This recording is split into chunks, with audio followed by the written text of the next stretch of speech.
Sir, am I audible? Yes, Sir, madam, am I it's audible? audible. Yes, madam, it's Okay, sir. audible.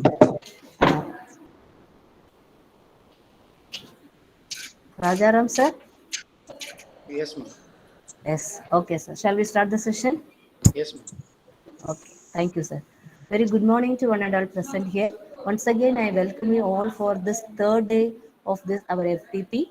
Today's our resource person is Professor P.V. Rajaram.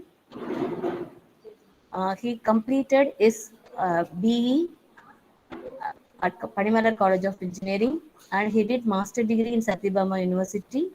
Also, he is pursuing PhD in the field of natural language processing at Anna University. Now he is working in Rajalakshmi Engineering College. He has the 9 years of teaching experience. His area of interest is artificial intelligence, machine learning, deep learning, image processing, and natural language processing. And today he is going to explain about recurrent neural network architecture, also how to implement using Keras. He is going to handle the hands-on also. I welcome you, sir. Now you can take the sessions. Thank you, ma'am. Thank you for the pleasant introduction. Thank you, sir. Thank you, Rajan.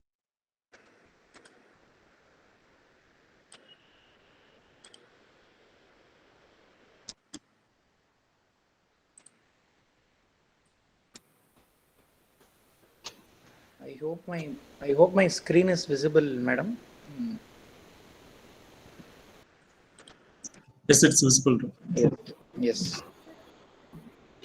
Yes, sir, it is visible. Yes. So I'm currently not able to present my tab alone. I am only able to present my full screen. At least that is what is the option that Google Meet is showing me. So I'll be presenting it in this way. So I've split my lecture into 2 halves. The first half is to discuss about the working of RNN, recurrent neural networks, and the second half will be I'll be presenting a live demo on recurrent neural networks and how it works on analyzing data, social data. So I hope we will all be here with three big questions in mind. First being why ML, second being why DL, and the third is why specific recurrent neural networks.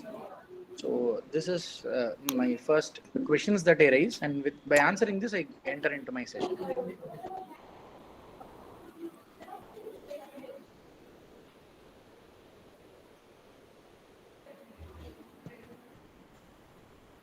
Okay. So why machine learning? So the question has to be why artificial intelligence.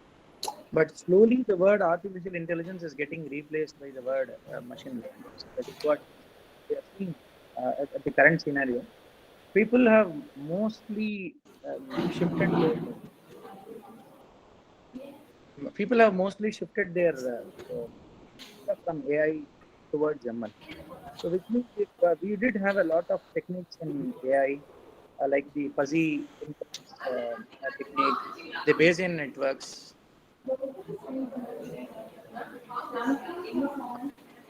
Ma'am, can you mute, ma'am?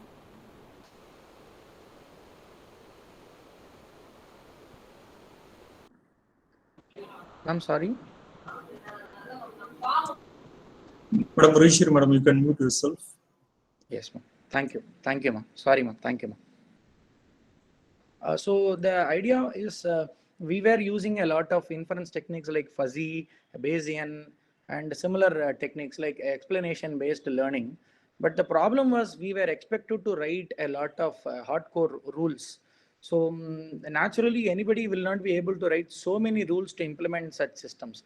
So for example, if we try to develop a simple spell checker with the help of a rule-based system, imagining I'm trying to build a spell checker for English, then I've got to code every rule that I have in grammar into my system.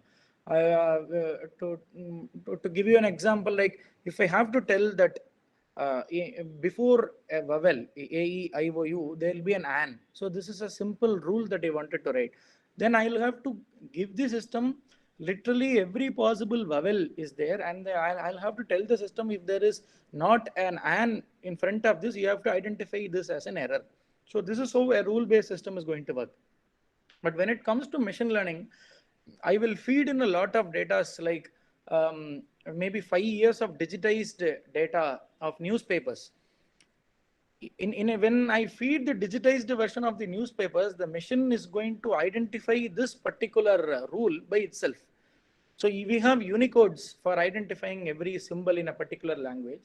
So AN there will be a particular Unicode, followed by that there will be a vowel that will have a particular Unicode, and this pattern would be recognized. So wherever this comes, this is following it.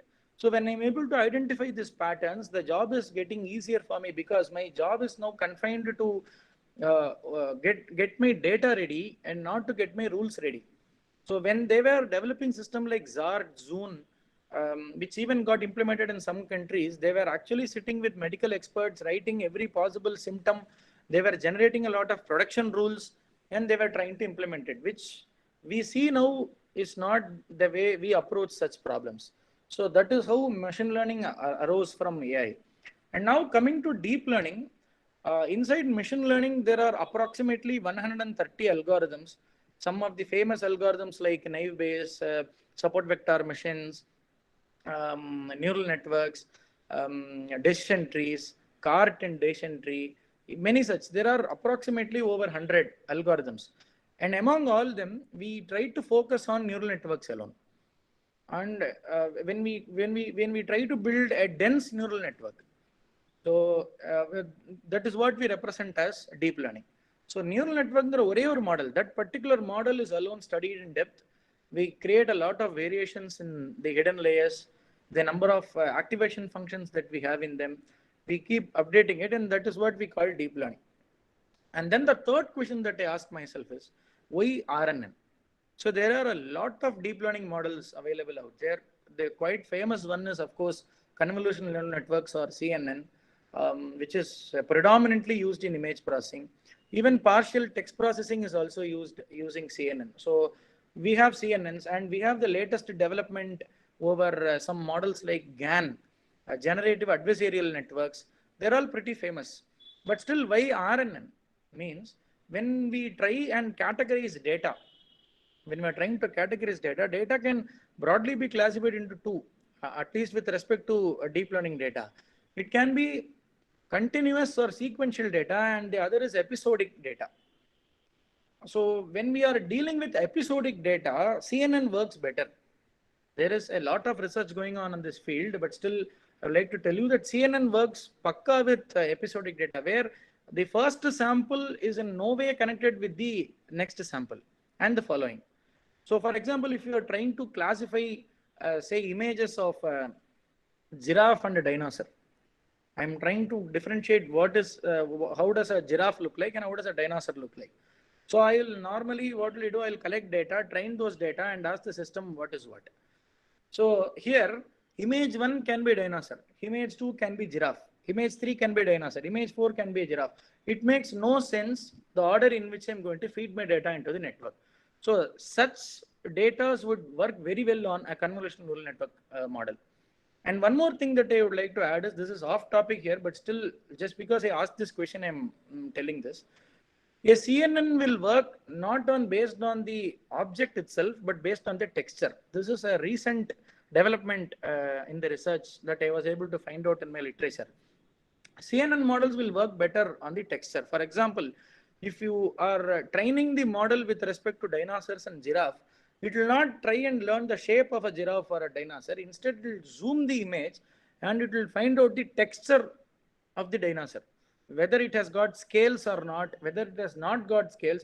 This is how CNN model will try and learn itself. So if we could get a lot of images that are zoomed in, or if we could augment the images with special tools for zooming, CNN is going to work better.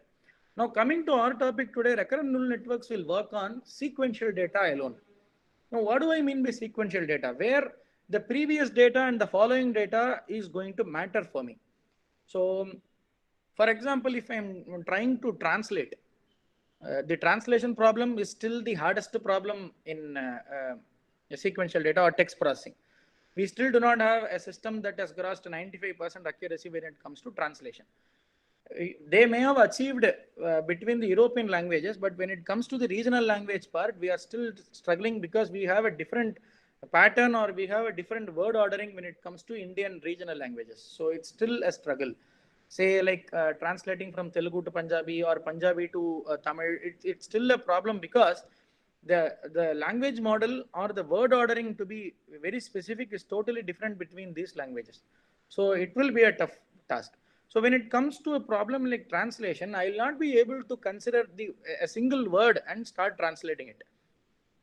If I'm going to consider a single word and translate it, that's going to be a very horrible translation, because when Google Translation came into existence, we were experimenting it, and we were trying to translate between Tamil to English. So what did I give was, I gave in a sample sentence like Nandraga Padi. In Tamil, Nandraga Padi means you study good. So it literally translated it to English and it told a good step. So Padi, the word Padi means to read, and also it also means a step that we climb. So it was not able to figure out the context because it was approaching these words in an individual manner. But later, Google corrected itself by applying a lot of RNN techniques where it would take in the whole sentence sequentially, one after the other, and it will make sense. Say, for example, if I ask you what will be the climate of Germany tomorrow, you will not be able to answer. You will be able to answer only if I give you a week-long data of temperature. Yesterday it was like 2 degrees. Day before yesterday it was like 5 degrees. And what would be tomorrow's temperature? You will possibly guess around 5 degrees to 6 degrees. So this is how it works. So whenever you are predicting stock, which is again continuous data, whenever you are dealing with temperature, which is again continuous, whenever you are dealing with time series data, say for example, you are trying to predict a particular disease in a particular person. We imagine that this is a very common problem, but this is one of the toughest problems because I would like to know the entire history of the patient. So this is what a doctor does. You go to a doctor, he's going to ask you, do you have any allergies? Have you got similar problems in the past? Did you fall down in your childhood? Some questions that is relating to time series. So I will not be able to predict the elderness of a particular disease on a person based on a single scan report. I'll have to have at least 10 years of data, which is again going to be time series and which is in turn going to be sequential in nature. So anywhere sequential data comes in, like time series analysis, you will have to go with recurrent neural networks. So with this as introduction, we'll go into the topic. So a very famous example of RNN will be sentiment analysis. Say, I like this phone is good, this phone is not okay, I do not like this phone because battery is not charging properly. We have 2 sentences for positive, we have 2 sentences for negative. This is a straightaway approach that these 2 sentences, the first 2 sentences have got a lot of positive words, and the second 2 sentences have got a lot of negative words. So there are a lot of techniques to do this. The preliminary one will be TF-IDF, or term frequency inverse document frequency, of identifying unique words and how many times this word has occurred across documents. How many times this word has occurred in a particular document and across documents. So if the score is going to be low across documents, then that happens to be an important word in this document. So it's very basic. I hope everybody would be familiar. So I'm not going to spend time in this. So I'll go forward. I'm just trying to share that how will the machine look into a sentence. So we have this basic technique called bag of words technique, that which we discussed now. So this is going to convert every sentence into zeros and ones. So I like this phone. This phone is good.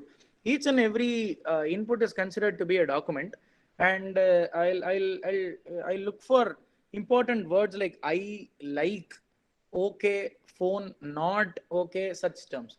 So we miss a very good point here because this will be useful when it comes to review analysis. So Samsung or Apple, when they release a new phone, they will definitely not be going to Amazon and start reading the reviews.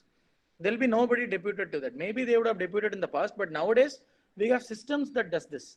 So you look into those review parts, you will have a lot of sarcastic comments there, which the machine might easily miss. So this is a very good research area we can find out the sarcastic comments. Say, for example, I write a review for the iPhone 12. The iPhone 12 is around 70,000. So I'll go there and write a review that this phone is so cheap that I could buy one of these for all my students. So this contains a lot of positive words in it, but this is totally a sarcastic statement. So what will my model do is it will definitely classify this as a good comment. So the machine will not probably pick sarcasm, but there is a neural engine that is getting developed by Elon Musk. This guy Elon Musk is literally into every technology. So he has also built a mission which can identify sarcasm, which can identify fake news. He has got a different approach to all these problems. I would recommend all the text processing researchers to go into the AI lab maintained by Elon Musk. So he is providing a lot of good insights. So what do we do here is we try and find out the unique words and find out its occurrences over the document and even across the documents. And so once we do this, we convert all these into vectors and feed this inside my neural network. So we are all familiar with the neural network model, which is going to contain a single input layer, multiple hidden layers, and a single output layer. If I could exaggerate this, which means by adding a lot of hidden layers, that would be my dense layer, which is in turn a deep learning model, or we'll call that the vanilla deep learning model. So for every model, the base model will be called the vanilla model. So we'll have to add something to it and call it CNN. We'll add something to that and call it RNN. We'll add something to that and we'll call it a GAN. So we'll add additions to the basic model. So here what we do is we feed in all these data as vectors. So what will we do is we'll have to flatten this. This approach is 0, 0, 0, 0, 0, 1, 0, 1, 0. So this is a left-right approach. It has to be a top-down approach where flattening happens to be an important task. So we'll have to vectorize this model. We'll vectorize this and feed this as an input inside this modeling. So this is going to get connected into all the hidden layers. There will be randomized weights. So I hope the neural network part need not be explained here. So I understand people are already familiar with neural networks, so I take this for granted.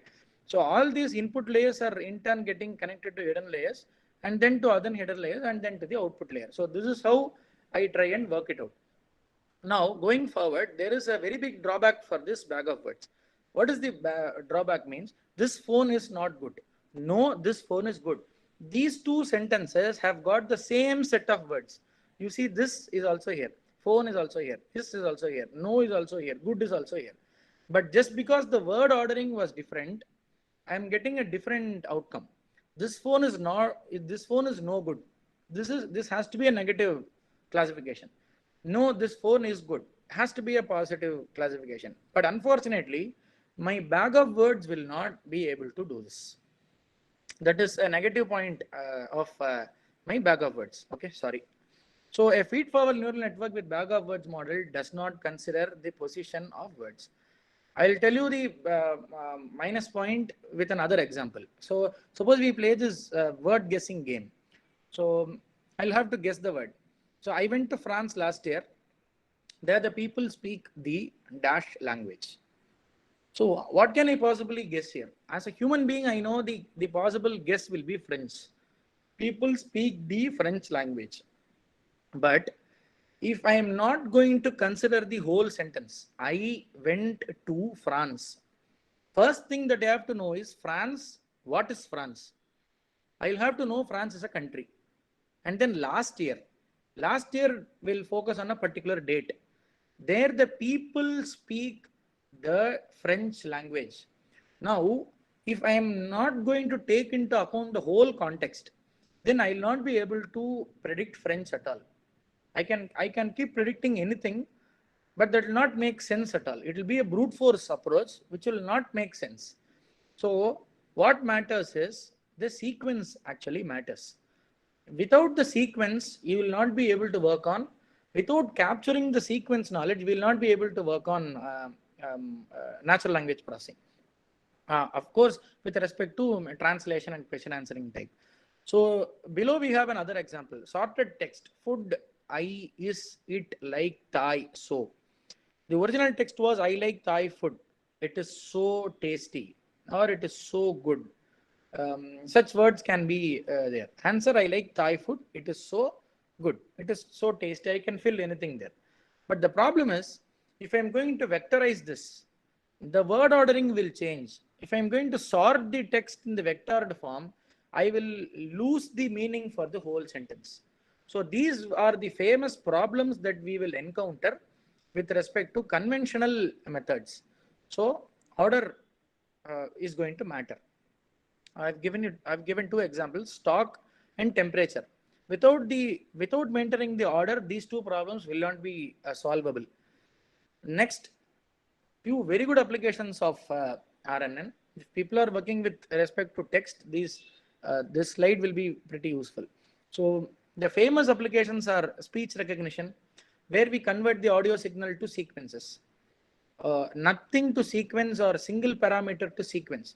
I can ask the machine to create a music. I may not give any input at all. I'll just ask it to create. So that is nothing to sequence or a single parameter to sequence. I'll give you a single tune. If you are good with music, you can feed a single patch of a particular rag. And I'll ask the computer to generate similar rags or similar such music notes. There will be music generation. We have a lot of such examples. I can give you an example. There is a movie called Sunspring. Sunspring. Sunspring, there is a movie that was generated by RNN, the recurrent neural network model. It was a science fiction movie. They fed in a lot of science fiction data, and the machine was able to come up with a script. The same way you can do sentiment classification that is pretty famous, that is sequence to single output. You have a long sentence and the output will be a single output, good or bad, yes or no, such things. Sequence to sequence, this is the most tough one.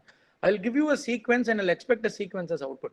There are few examples under this. One is machine translation, the other is question answering.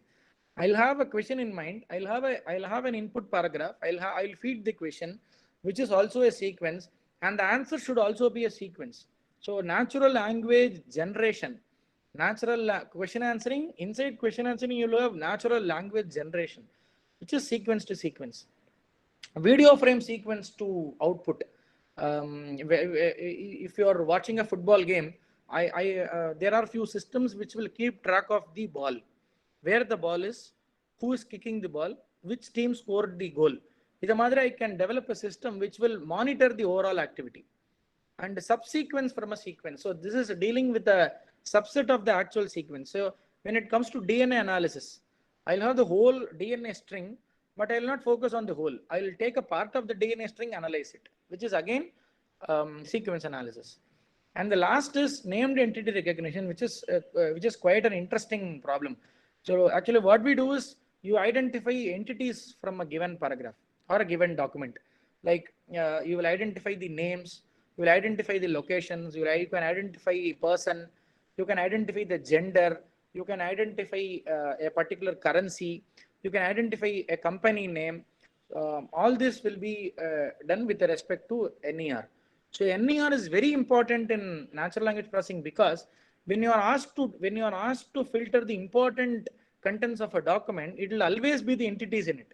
So you can check this out. You remove all the entities from a document and see the document will not make any sense at all. Went there, met, spoke. So this sentence made no sense.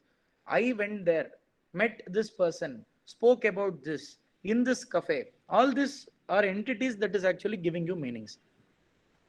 So with this perspective, we'll go forward. I have an example here.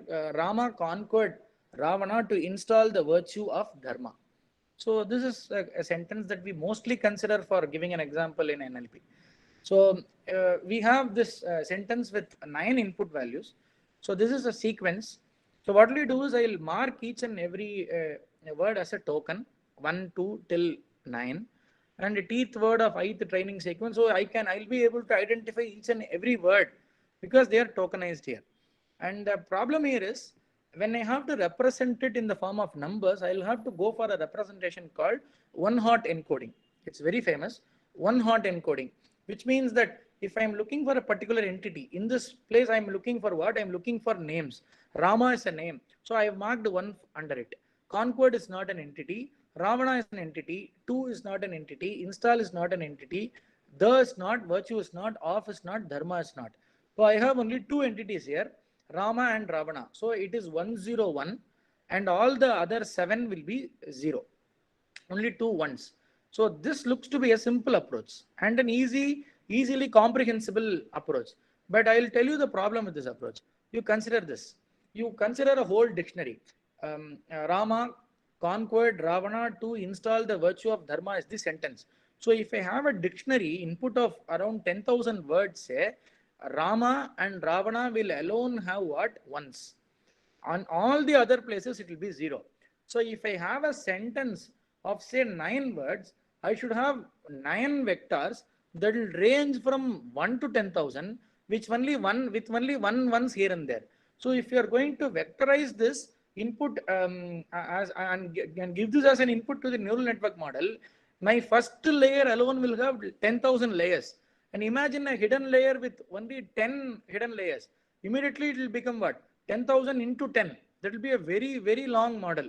So if we have more number of hidden layers, it's going to take a long, prolonged number of time for completion. So this, though it looked to be an important model, this is actually failing. But this is what we have. As of now, we have this model, one hot encoding is alone there for NLP users. There are some similar models which does the same thing in a different approach. We have something called word embedding. We have a technique called glow vector, such things which will find similarity between words, for which I have to do some groundwork by doing stemming, lemmatization, NER, and then I give as an input to the word embedding models. It's going to find similarity between those models and give me. So as of now, we only have word embeddings and one hot encoding. Though they have their own minus points, this is the best that we have got. Going ahead. So some more problems with respect to conventional models. The main problem is the number of inputs and the number of outputs are standard when it comes to VANILA model. Inputs and outputs are standard, but in the case of text processing, the inputs and outputs may vary. For example, we'll consider a question answering system. If I'll feed in a question and it will come out with an answer. It need not be the same answer for all the questions, or the size of the answer will also vary. So if I have a system with the same set of outputs and same set of inputs, that is definitely going to fail. So because I'm expecting different results for different problems. So these are the problems with the conventional systems. Going into RNN. So this will this slide gives you all the plus points of using recurrent neural networks. This will allow to operate over sequences. It will operate on the previous outputs. It has got something called memory. It will be able to relate to the previous word that got processed and everything. So this slide gives you the overall advantages. So we can just go through it. So unlike a traditional deep learning model, RNN shares some parameters across all the steps. A normal model will not be able to do this. So going forward, this on the left side is the normal neural network, on the right side is the recurrent neural network. So you see the difference. The output that comes out of every node is fed to the same node. So what happens is, I'm talking about the diagram on the right side, the neural network. I'll have a set of inputs. These inputs will have input values that are vectored, that will have random weights generated here. That will go into the second layer. Here you will have an activation function based on the task that you are doing. It may be a tan function, it may be a sigmoid, it may be a softmax. You process it here and give the output outside. And the same output will also get fed back to it. When the next input comes in, this node will now know the current input as well as the previous input. So when I'm doing translation, I'll know the previous word and the current word. If I have done this for around 10 words, then I'll keep the memory of all the 10 words in this node, and with respect to that, I'll keep translating this word. So what am I doing? I'm trying to narrow down to the context. I'm storing the context. I'm not considering the word alone. I'm retaining the knowledge of the context also. So we'll go into this in detail. This is the structure of an RNN. Now, This is, imagine this to be a 3D approach. I am showing you the front view. Imagine there are a lot of input layers, a lot of hidden layers, and a lot of output layers that are stacked just behind this. We have to imagine. So this is the general architecture. Below you have the input, and U, V, W are weights that are to be learned. So before we learn them, they are random. U, V, W, they are all weights that are randomized. So when you multiply X with U, you will get the value of S. When you multiply S with V, you will get the value of output. And this W that you generate in this layer will get fed backward to the same. So adutha input when it comes in, when the next input comes in, the same weightage of the previous input will also be stored here. So it will know the value. If I am considering the current input as n, I have the knowledge of n minus 1, n minus 2, n minus 3 also. I'll accumulate the knowledge, and with respect to that I'll do, because unless I do that, I'll not be able to do translation. So this is the base structure, and this is what I tried to told. This is how it actually looks, but it will be stacked one behind the other. So the input is W. In the first case, there will be no previous thing. So this has to be 0. And then X, T minus 1 comes in. U is again a weight which is random in the first case. S, T minus 1, you will get the formulas are given in the following slides. So I can even show you that. S, this F is nothing but an activation function. You can relate it to be an activation function that has got Ux of T that comes from the bottom. So X will get multiplied with U. That is how you get S. So Ux into T plus weights of S into T minus 1. So the previous node or weight is getting added up here. T minus 1. I am actually processing T, but I have got the weight of T minus 1 also. That will get added. Of course, for the first time, this will be 0. From the second time, this will keep increasing. And there will be an input which will be given at time T. And the output is formulated by Fs of T function. Wherever we see this function, we can imagine this to be an activation function.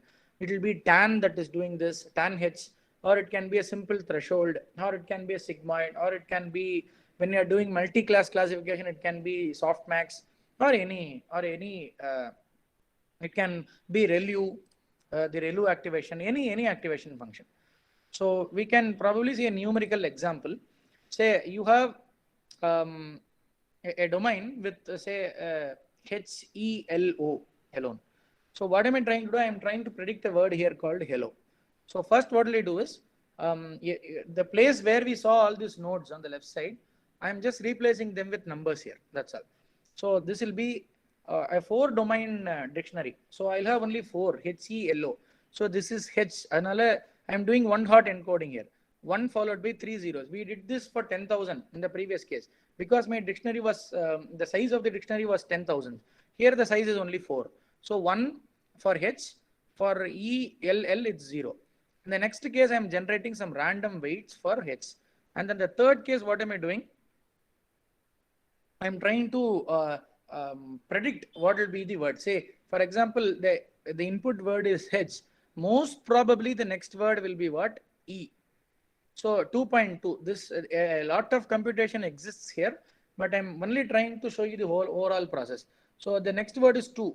Among all the other predictions, 2 stands apart. So my next word will be E from the domain. So now E is getting fed in. Now when E is getting fed in, H should also be remembered. So there is a memory quotient here. If I forget H, then E which I'll not be able to predict the next word. If I know H and E, I'll easily be able to predict the third word L. If I know HEL, I'll be able to predict the fourth word, which is O, hello. So this is how RNN is maintaining its memory and keeps retain the memory and keep predicting the next word. I'll move. So this is an explanation on the previous case. So I have 4 words, H, E, L, and O. And as we have seen, U is nothing but randomized weights. So you can see this is randomized and some weights are very close to 1.9. One is very close to 0, 0.2, 0.8, 0.5. The 0.5 is a very good weight. It's in the middle. 0.1, 0.4, 0.09, which is very low, 0.09, such weights are generated. And what I do is I multiply this with the first word H, the one hot encoding of H, which was 1 followed by 3 zeros. I multiply this and I get this value, a vector of 0.28, 0.90, 0.53. I'll keep this. Next thing what I do is I'll have to generalize random weights for what? W, which is 0.427043 and a bias of 0.56700. And when it comes to bias, normally the bias will be set to 1 in most of the cases, but the moment they start learning a lot, they'll keep adjusting the bias. So in this case, they have randomized bias also to 0.56, but it is generally advised to keep bias as 1 because that is how it works. So you start with 1 and you can reduce it based on the outcome. So when you are trying to plot a line on a graph, where is that line exactly crossing the index? That is the bias value. So when you have 1, it will cross 1 in the x-axis. If you have 0, because you are plotting the points and you are trying to draw a line which will cover all the points, you are trying to fit a curve. So in that case, bias plays a vital role, and this is holistically random. You have to keep adjusting it. So you multiply the weights into bias. In this case, this is 0, 0, 0 because H is the first letter. To the left of H, there is no other word. So this will be 0. When you multiply W into this plus this, you will get only the bias value in the right side. So in the previous slide, we have already got these values 0.289053. In this slide, we've got 0.5670001 all the 3 times. And you apply this, you add both of this and put this inside an activation function. And again, what activation function is here? Tan H, which is totally with relevant to the application for which you are doing. You cannot generalize the activation function. We cannot. Tan H is the best, or sigmoid is the best, or softmax is the best, and you cannot argue because it comes down to the application that we are working on. And when you do this activation function gives you this particular value. So you've done some work, and then you feed E. In the example that we saw, we fed in H and it predicted E. But here what we do is we are not doing that because only with the help of H, it may predict a lot of words. Hello is not the only word with H. Hat is another word. Hit is another word. So H can be followed by E, H can be followed by A, H can be followed by I, and they are all frequently occurring words. So what we do is we again feed in E also. So 0.47043, it was a random weight inside the value that which we developed in the previous case, 0.693168. Otherwise, I multiply and add it with the bias. I am getting this new vectorized value. And again, you have this random weight of U that we did in the first slide. For E, the one hot encoding is 0, 1. For H, we had 1, 0 because H was the first letter. E is now the second letter, and the second place you will have a 1. You multiply this, you will get this value. The same way you maintain this, either you put in a tan H, you will get this value. Either you have to feed forward. And the weights order multiply panana, you will get this. You are very close to predicting the output. Either base panni, what will we do? You will have to predict L. So when you go inside, you can see the whole data is now put into a softmax activation, and this has got as a softmax will give you when you have 4 occurrences, it will tell you what will be the highest possibility of. So for example, this has got 0.4, this has got 0.1, 0.1, 0.2. Letter H has got the highest possibility. Actually, it has to predict L. It is actually predicting H. So these were actual outputs. So if we could train the model in a better way still, or if we could add some more hidden layers, it will probably guess L. But with respect to the number of hidden layers that we've got, it is only predicting H because that has got the highest score when it comes to softmax. So going forward, so backpropagation. So what will I do is this is again a separate topic which requires a lot of time. So I will shorten this backpropagation part alone as soon as possible. So these slides look very messy because I was not able to find out a good slide. So I have copied this slide from my NLP course, machine learning course that was handled by the famous Andrew Ng from Stanford University. So our slide or screenshot is. So the problem here is, I'll just summarize. On the rightmost corner, you will have the output layer. And from the right side, you come back, you will have all the other hidden layers. And the first, you will have the input layer. When you have an error in the last layer, suppose if you are trying to predict the word hello, but it is only predicting the word hell, H-E-L-L, it is actually wrong. So I have to come back and tell my network that you are going wrong somewhere. So you have to start correcting yourselves. So I am trying to back propagate the error. When I try and back propagate the error, this is where all our differentiation that we learned in our college comes into play. This small error has to get differentiated and has to go and split across all the layers till the first layer. Okay, so we all know that when you keep differentiating a value, that value will get smaller and smaller and smaller. This is the general analogy. Suppose you are trying to walk towards a wall. You are standing against a wall and trying to walk towards a wall, and you suppose minimize the size of the step that you are taking to half. And first step that you take is suppose 1 feet. Second is half feet. Third step is half of half feet, which is only a quarter, and half of the quarter. If you keep differentiating it, in one stage you will not move at all. You will be in the same place where you are standing. This is the problem with differentiation. Now the same problem if we apply here, when you have a weight and you are trying to back propagate the weight to the first layer, this weight will get smaller and smaller and smaller and smaller, that when it comes to the first layer will not know the actual error at all. This is a problem, and this problem is answered in a different topic, because that will be pretty away from the scope of this lecture. We have a separate model for that called LSTM, long short term memory, which will handle this problem. This problem is called a vanishing gradient problem. We have some networks that are answering this. We have the gated recurrent unit or the GRU or the LSTM that are handling this in a better way. Mostly we'll go with LSTM. So this is with respect to RNN. There are some variants of RNN, one-to-one. This is the vanilla model, as I told you, the first model. And the second is one-to-many. And there is one more model, many-to-one. We can also have some examples. So image captioning is one-to-many. You will have single image, but there will be many number of captions. Many-to-many, many-to-one. You will have a lot of words, but the output will only be one word, positive or negative. Many-to-many is translation, question answering, and all this will have many-to-many approach. Also, and similarly, video classification is also many-to-many approach. So these are some variants of RNN. We have seen the basic model alone. So these are the vast range of applications of RNN: robotics, time series prediction, speech recognition, rhythm learning, music composition, grammar learning. Number if you see, Grammarly uses RNN, handwriting recognition, OCR, human action recognition, protein homology detection. All these are internally using RNN alone. To be very frank, RNN is a bit complicated to understand, because we were not looking into the details of backpropagation. If we start looking into the extreme details of backpropagation, I can assure it will be a pretty tough process to understand.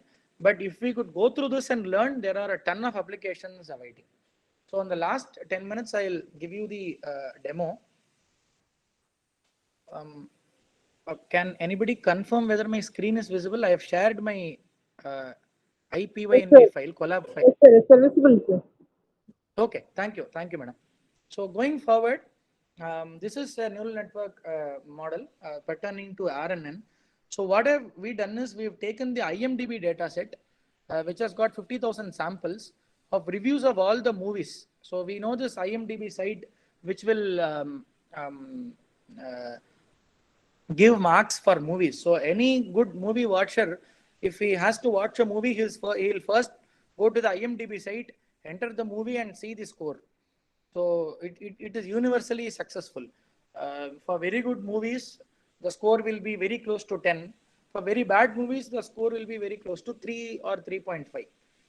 There might even be movies which is lesser than that. Fine. So what have we done in the first part here is import RE, regular expressions, and NumPy. I've created an object for NumPy. Pandas, I'm using NumPy and Pandas as as my specific libraries here. NumPy pandas are very useful for abstraction, for better abstraction. So I use count vectorizer for converting my inputs into vectors, and I use sklearn, train, test, split. So this does, when I feed the data set, this is going to separate the split my data set into training and testing. The best split is always 75 to 25, 75% for training and 25 for testing. But arguably people go to and forth. Some tell 60-40 is better, some tell 80-20 is also better. These are all trial and errors as it is up to me. So I import Keras. Keras la I import the sequence because I'm using RNN I am going for a sequence model. When I use CNN, that will be a different thing. So I tokenize. These are the pre-processing parts. I add pad sequences. For example, this pad sequences alone, I'll come back and tell. I'll explain. Sequential model, dense, connected layer. This is where I've told the embedding part. To find similarity, this embedding part, this is again a separate lecture. I will not be able to explain it fully, but I can tell you the basics. Like when I'm trying to find similarity between words. For example, Rama and Ravana were similar because they come in the same itihasa. And say for example, apple, orange, pineapple, guava, they are all related to one another. The same way, these embeddings are going to find similarity between words. That will be really helpful because one hot encoding will be very tedious at times. So I'll probably go with embedding. And LSTM, as I told you, long short-term memory is what I use to overcome the vanishing gradient problem. And finally, this is where I do the importing the IMDb dataset here. And coming back to pad sequences, I'll tell you in the last, when you have a lot of reviews, I told you we got 50,000 reviews. These 50,000 reviews will not be of the same size. So what will I do is I'll fix the maximum size. We'll know that when you go down.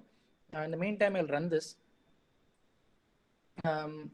These 50,000 reviews will not have the same size. So one review will go for 10 words, one will go for 50 words, one will go for 80 words. So what will I do is I'll have to fix the upper limit. So when I fix the upper limit, say 80, what will I do with reviews that only have 50 words? So that is where this padding sequence will come into play and fill those gaps with some numbers that will fill. That will actually not make any sense, but look normalized. So I'm executing that. I'll ignore the warnings and all. So max features here is 1000. Again, what is this 1000? I'm limiting my dictionary. As I told you, the dictionary that I referred in the theory part was we had 10,000 words, and here we've got only 1000 words. So you'll ask me, what are these 1000 words? These 1000 are the most frequently used prioritized 1000 words. All those 10,000 words, when I tell I need only 1000 out of 10,000, this will automatically fetch only the most used. Max length is equal to 80, as I told you, the review size, the maximum number of words. Batch size is when I start training, how many number of samples will I have a particular in a particular batch will be 32. This will work well if we have this with power to 2. Either increase pannona, I'll go to 64 or to 128, because in the whole thing is working based on our binary model. Whenever you have such numbers, we will have to have this with power to 2. So 2 power பண்ணும்போது remainder வராத மாதிரி if we give a number, this will work better.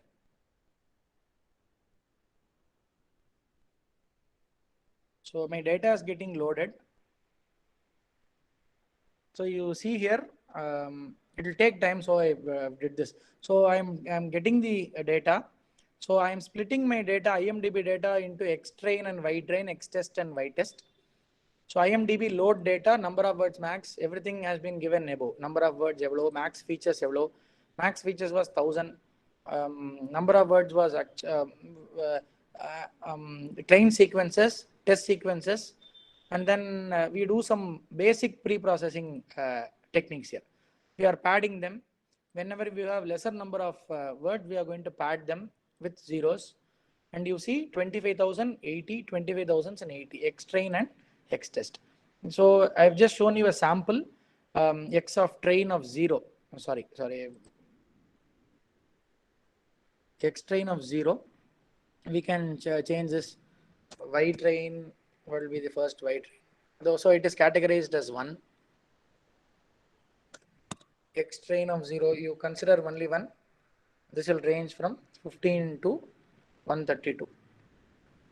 Sorry, 32. This is a particular input alone is getting visualized here. So when you want to visualize this more, so when you are doing padding, it will pad with 0. The first, when you start a particular sequence, it will start with 1. Whenever it sees an unknown character, it will make this as unknown. UNK is the thing with is the label with which it will recognize an unknown thing. It may be a special function. Sorry, it may be a special symbol which is not which it is not familiar with. So it marks it as unknown. Now here is where we are going to build the model. So you see, I'm trying to build a model embedding max features 8. Okay, embed பண்ணும்போது max features are 8. These are all negotiable. So these are my hyperparameters. So I can come down, change this to 16. It will take the top 16 features. I can change this to 32. I'm keeping this to 8 as of now. So these are all hyperparameters. I can come back and change. So this is my LSTM model. I've got 16 layers. Dropout is 2. Okay, there are also early stoppings, dropout. There are a lot of features available here. So dropout is if you have a full dense neural network connected to one another, not all the nodes are going to contribute for my learning. Some nodes will not make any sense at all. In those cases, what will I do? I will have to drop out them. So out of, if I consider there are 100 nodes, I am dropping 2.2, which means 2% is getting dropped here. Recurrent dropout is 0.2. When we do the same in convolutional neural network, you will give only dropout. When you are doing the same in recurrent dropout, it is 0.2. Why we do this? Because recurrent neural network will forward the value to the next node and as well as to itself. So rendu tharava it is forwarding, we have to give dropout as well as recurrent dropout. So the activation function that we have is sigmoid. The number of output is 1 because I am only going to predict whether a movie is good or bad. It's very simple. So output node is only 1. I'm building the model. If you give model.summary, this is going to give me the whole model. So we know 1008. So we have 8000 parameters. The LSTM, it has got a shape of 16, 1600 parameters, a dense layer of with 17. So total number of parameters that I have is 9617 parameters. There are no non-trainable parameters here. So I can go on to explain how this LSTM became 16, but it will be a tedious process. It will take a lot of time. So I am only showing you the summary here. So this is again pre-processing with respect to the training. So the loss is calculated with respect to binary entropy.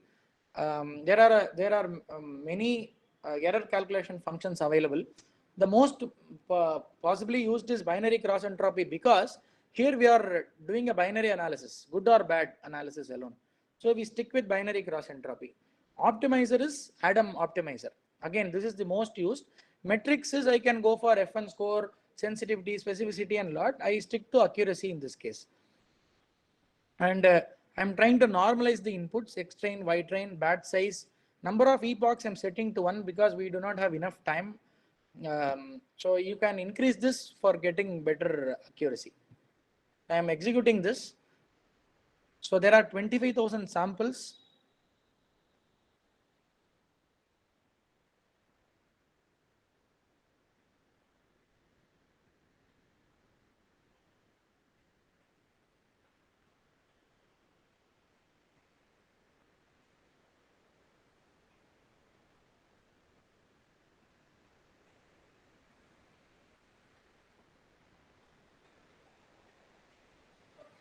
Yeah, I'm getting 78% accuracy.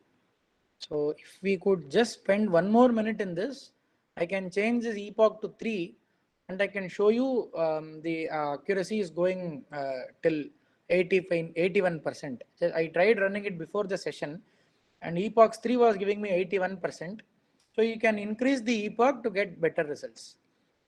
So if I try to test this, I hope I should get a good result in testing also, because when it came to training, I've got 78%. In testing, I'm getting 77%, which is not bad when compared to the training result. In some cases, there will be a huge difference. So if we could increase the epochs to say 15 or 20, I'll definitely get output close to 90. So what I do is I predict. So I give a random sample and I'm predicting what it is. So it is taking a random sample. The predictions and the prediction outcome is 0.83 and the actual output is 1. It has to be 1, but I am getting only 0.83 because my model produced an overall accuracy of only 78%. So I can change this and see for a different sample. So I am trying this for the second sample. See, the actual output is 1, but my model is predicting to be 40%.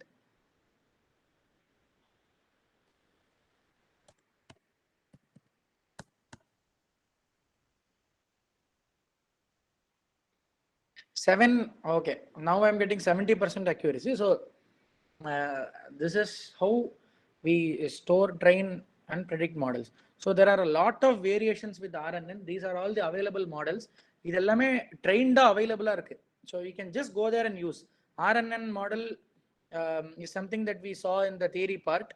LSTM cell is what we executed now. Simple RNN, GRU, gated recurrent unit, convolutional LSTM 2D, simple RNN cell, GRU cell, CUD, NN, GRU. These are all. So for example, convolutional LSTM is, you can use both convolutional neural network and recurrent neural networks on top of one another. So your data will go into conv, will get flattened, will come out as a prediction point, and that will go as input as LSTM. So you can put an LSTM on top of convolutional networks also. There are possibilities. So it is exactly 11. I am concluding my session here. I know I was a bit faster, but I had to explain both the theory part as well as the implementation part. So sorry if I was a bit fast. Thank you, sir. Thank you so much for your presentation. It is very nice presentation. It is also very informative one. Now I request participants who have any query, please discuss with our research person.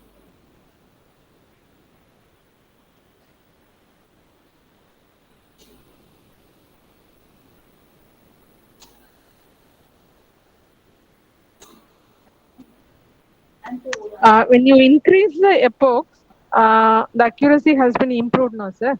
Yes, ma'am. Is it so that if I increase more number of epochs, the accuracy gets improved? No, ma'am. It is not. It is not that way. From my experience, there are a lot of hyperparameters, ma'am. One thing is you can go back and increase the size of the memory. Size of 1,000 alone. So I will not exactly know what those 1,000 words were. Most of the terms that was used in the database might not fit into 1,000. I could go back, increase the size of the dictionary, and come back and check. So, from my experience, all these trial and errors is is giving the betterment to the model. Not always confined to the epoch. Thank you, sir. Yes, ma'am. Okay.